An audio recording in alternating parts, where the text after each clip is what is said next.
Hi everybody, Linda Carroll here from my studio, Gather of Great Things, and I have been working on my journal that is based on Margarete Miller's prompts for journaling, for doing art journaling and collage, and I'm all the way up to number 10. And so I did have my collage laid out and ready to talk to you about it and paste down. This is what it looks like now after my cat decided to jump up and help me.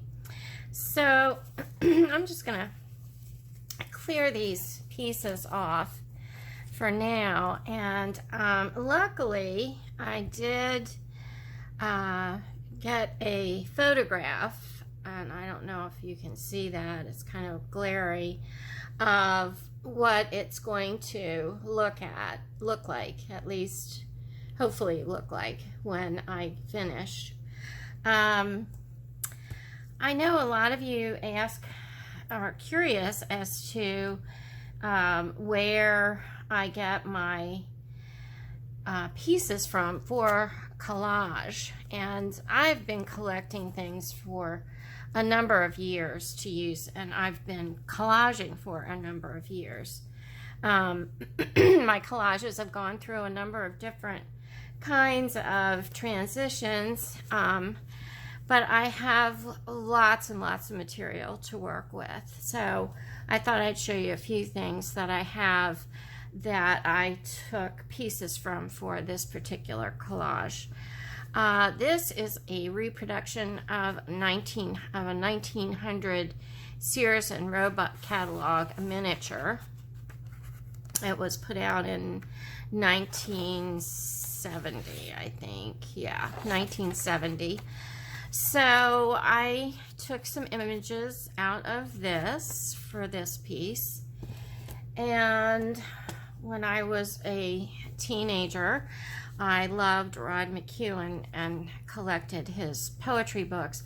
This particular one I got at Goodwill, and I had to find a poem, and I thought, well, since I really enjoyed reading his poetry when I was young, I would use a poem out of this book. So that is a piece of a poem that I needed to find, and this actually I found in a box of old books. It has beautiful German script in it, and it's weathered and falling apart, but gives a really good contrast. And I have found things tucked in here, which is really kind of neat when I find a page that has other images tucked in there. But I just love this book. I love the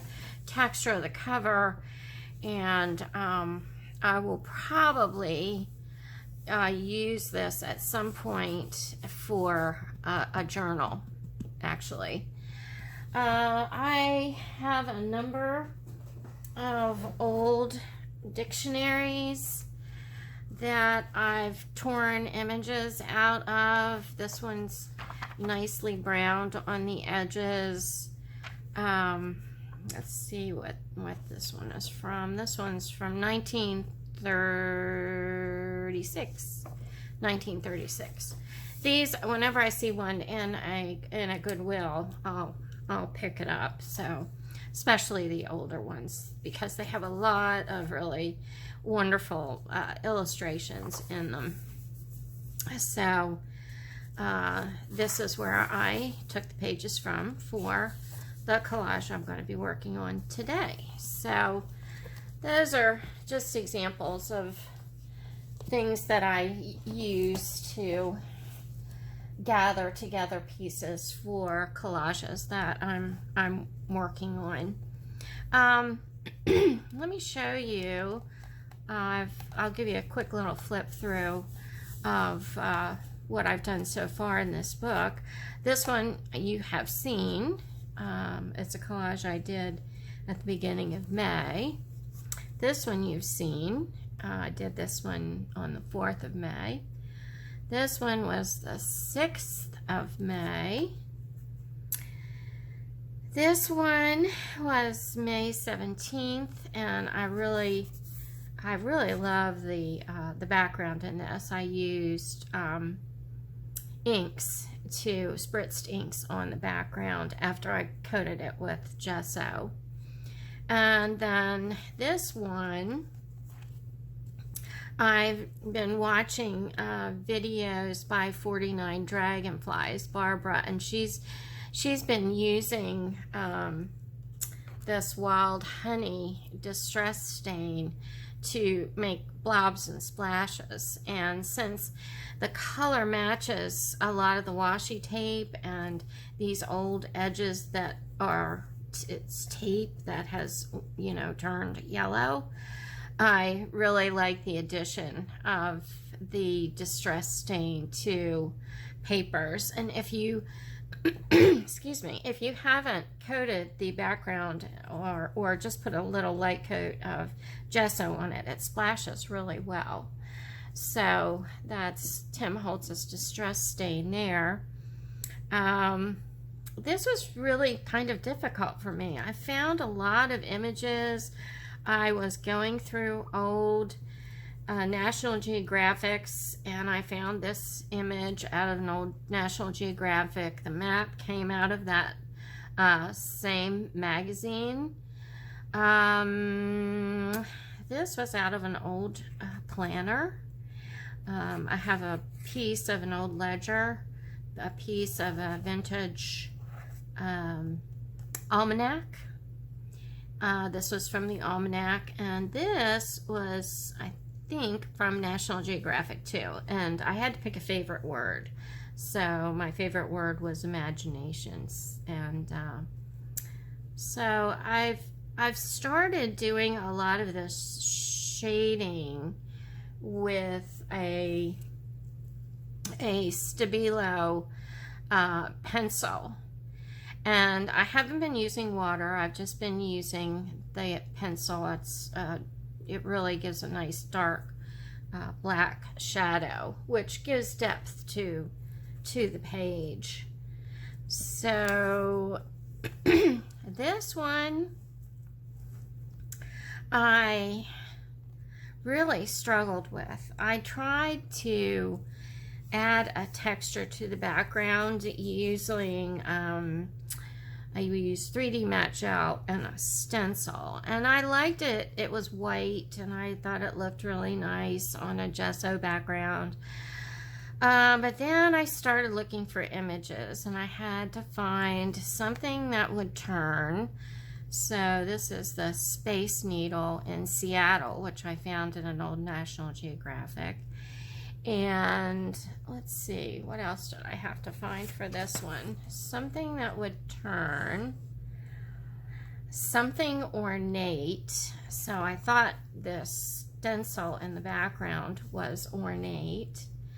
A piece of a dictionary, and I have this castle up here, page from dictionary. Something that starts with the letter C, which is my cat right here. It's not my cat. It's a painting that I found in a National Geographic. A form or portion of a form, and that's right here, an order form from an almanac, and something that you can see through a window. And in the background, I used a rubber stamp, and there are some little birds here in the background. But I really struggled with this one. It took me a while.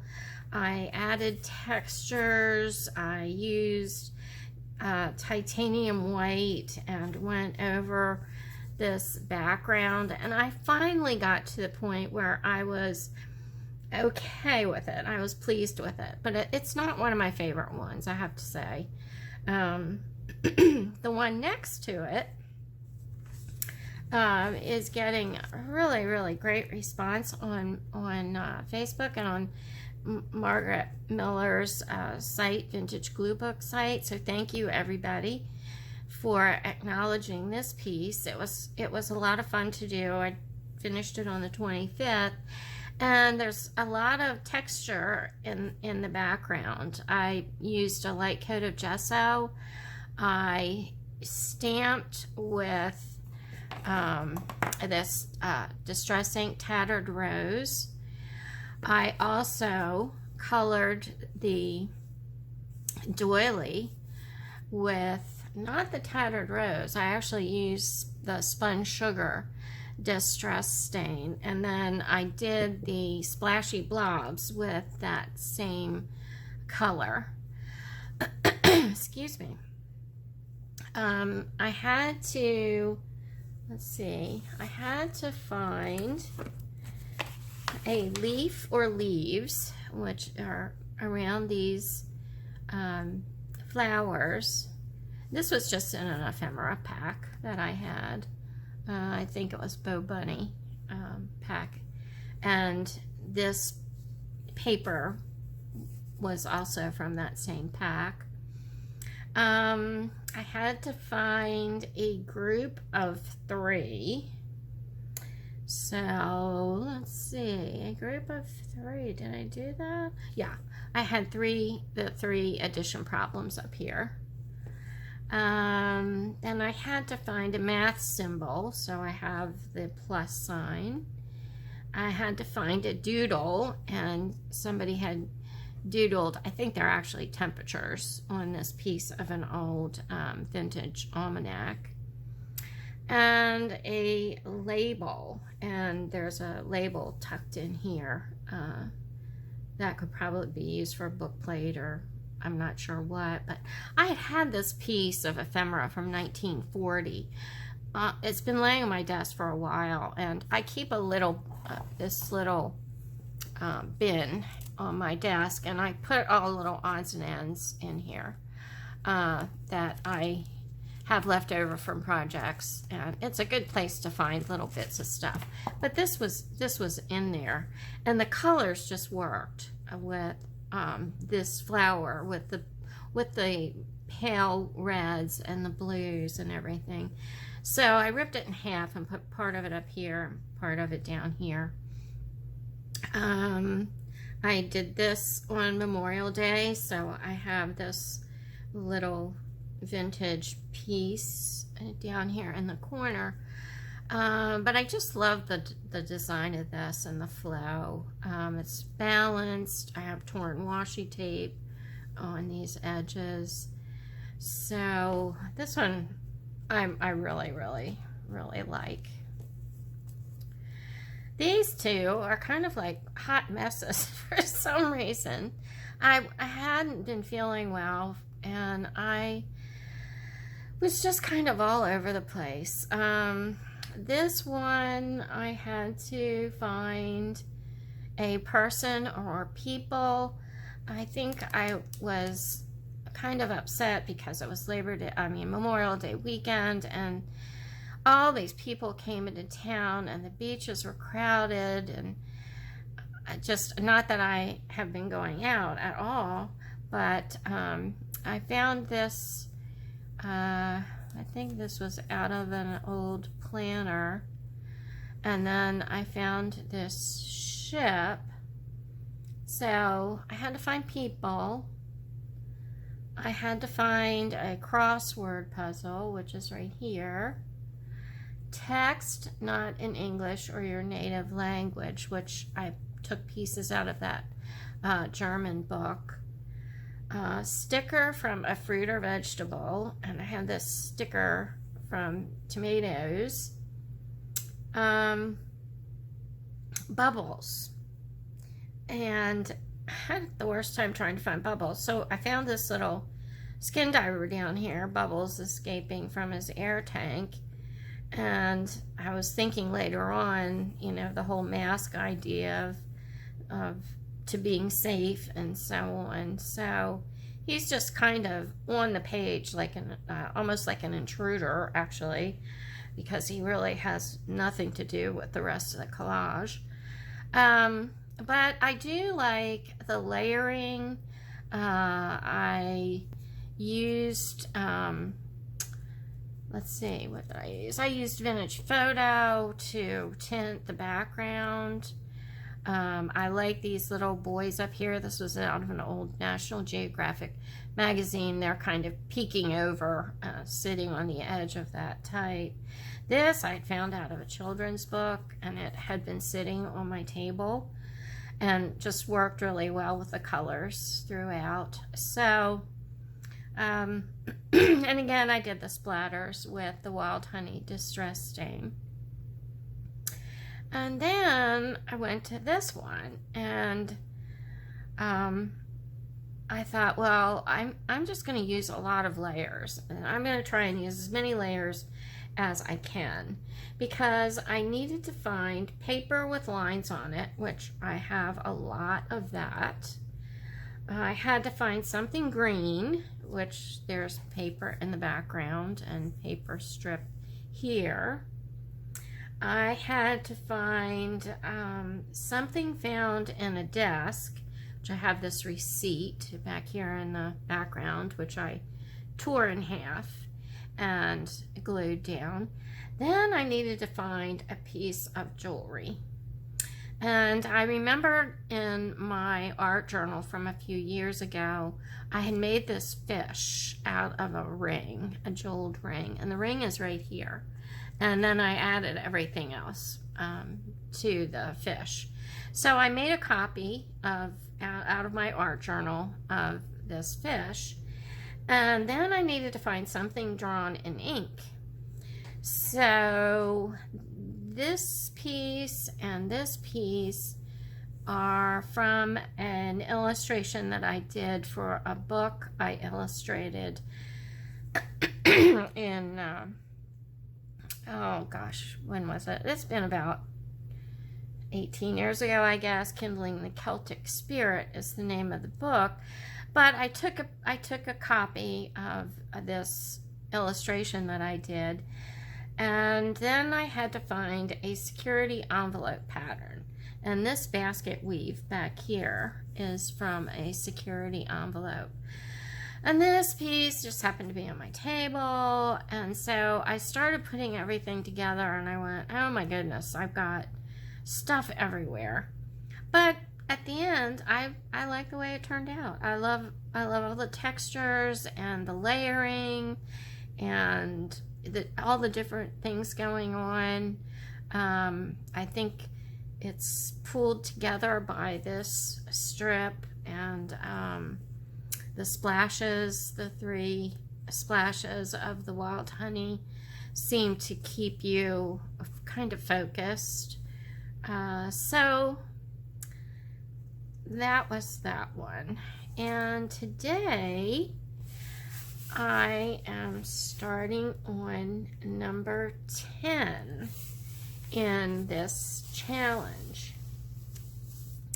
And I had to find something you can hold in your hand. And the first thing I thought of were utensils. So I went through the Sears catalog and I found these 3 spoons. So that satisfied that. And then I had to find a mushroom or a small flower. And there are actually flowers on this doily. I think they're roses. So I thought, okay, I've got that. And then I found this little button that has been on my table for a while. And then I found these little flowers out of a paper pack. So I have a couple different choices there. And then I had to find a poem or a portion of a poem. And that is when I went to the Rod McEwen book and I found this poem. It's actually part of the poem, and it's when you sit or stand or talk or walk or look around or smile, you look like a little girl, but you feel like a woman. So since I'm using the pinks and those colors in here. I thought that was perfect. So then I had to find a piece of dictionary, so that was no problem. I have plenty of dictionary. And then I needed, let's see, something you can see through a window. So I found this card out of a card deck that I've had for a long time. I've had this card deck with illustrations by Sulamith Wolfing, who was a German artist, and love her work, but I don't really use the cards anymore, so I decided to start including them in art journals. And I found these that I thought would work, and then I narrowed it down to these 4, but I decided to use this one because it just worked so well, I think, with the poem that I chose. So it's a couple, but she does look like a little girl. So anyway, a little romantic, but anyway, that was my reason for making that choice. And I think I satisfied everything that I needed. I added a little bit more color with this strip of pattern paper and texture with this little piece of cloth, and I think I'm ready to start putting it together. So I'm going to, I lightly gessoed the page, and I'm going to use this stamp, rubber stamp. It's a 7 Gypsies stamp. I'm going to use this stamp, 7 Gypsies stamp, because I had to find something you can see through a window. And this has little birds on limbs and so on in the background.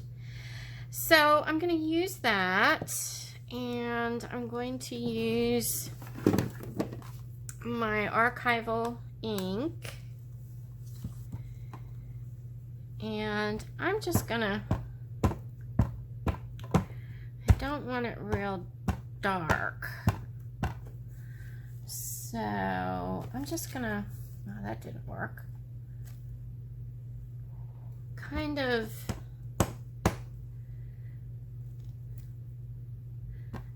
hard to stamp in a book that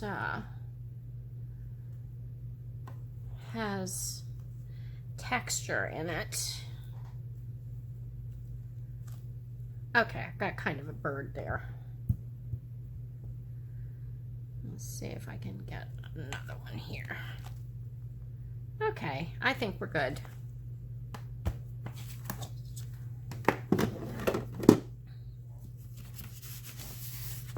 I've got to stamp off page here. I get rid of the ink on my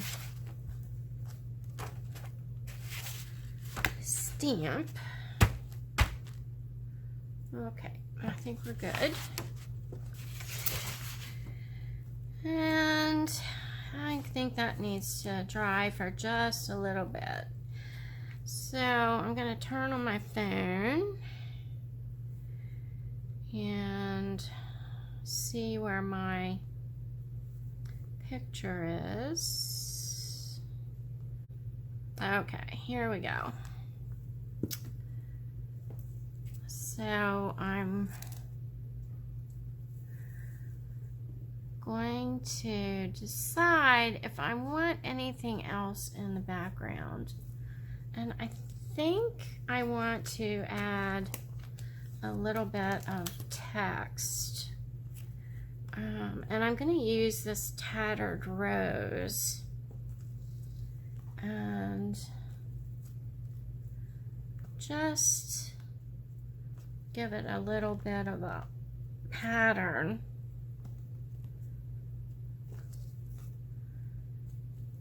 In the background. Very subtle.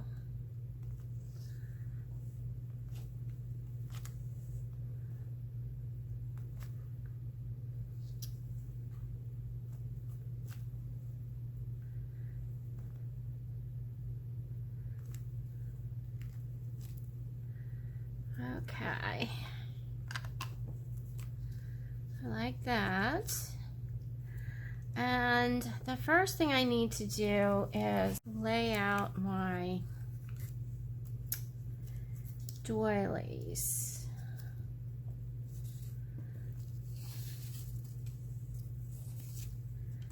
So I have these pieces of doily.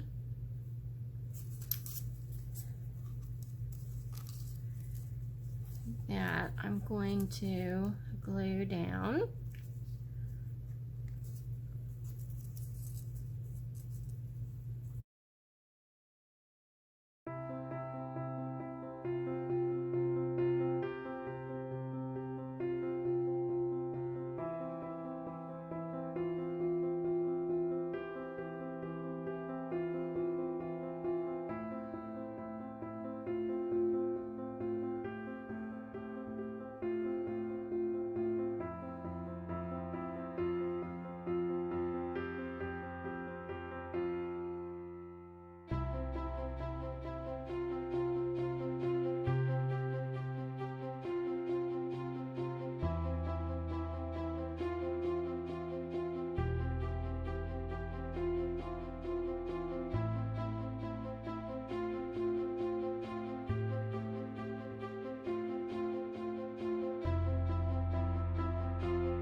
Okay, I think we're finished with this one. I love the design and the softness of the colors, and I think we satisfied everything in the challenge. Something you see through a window, and we did have birds somewhere in here. I see a little butterfly peeking out down here. Something you can hold in your hand, and we have these spoons. A mushroom or small flower, and we've got these two little different flowers up here. A poem or a portion of a poem, and we have this Rod McEwen verse up here. A piece of a dictionary page, and that's here in the background. And I did not do the bonus this time, a geometric shape, but I think if we look close enough we can find some. Here's a circle in here, and I'm sure there are other shapes in here, but I think we're good for today. I hope you had a good time today. I hope you enjoyed watching me create this collage with the Margarete Miller's challenge, weekly challenge. I hope you have a great day or evening. Many blessings to you, and I'll see you next time. Bye for now.